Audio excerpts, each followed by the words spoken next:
আমার 1000 টাকার বাগান খাইলো 2 টাকার ছাগলে।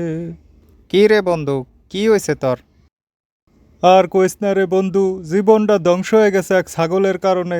কি কস, ঘটনা কি? ঘটনা তো ঘটনা, একের পর এক দুর্ঘটনা। শুরুটা হইলো কেমনে? প্রথমে এক চাচা আইয়া কইল হ্যার একটা ছাগল আছে, ছাগলটার দাম 15 লক্ষ টাকা। কস কি, এক ছাগলের এত দাম? আরে দামি না, ছাগলের আসল দাম 1 লক্ষ টাকা। বাইরা লওয়ার জন্য সবাইরে কইছে 15 লক্ষ। তারপর? হে আমারে কইল ছাগলটাকে আর অভিনয় করতে। তুই করছস?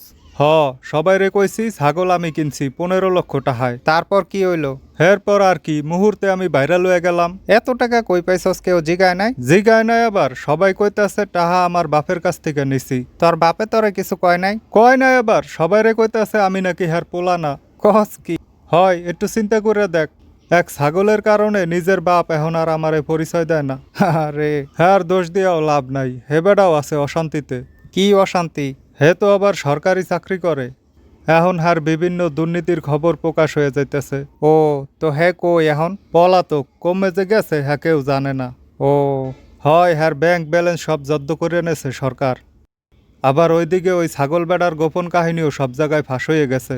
কস কি? হয়, সরকারে হ্যার খামার ভাঙ্গে হেলাইছে। আর ওই ছাগলের কি হয়েছে? ওই ছাগলের খবর মুই কইতে পারি না। মনে হইতেছে ছাগলটা অনেক কুফা। হয়।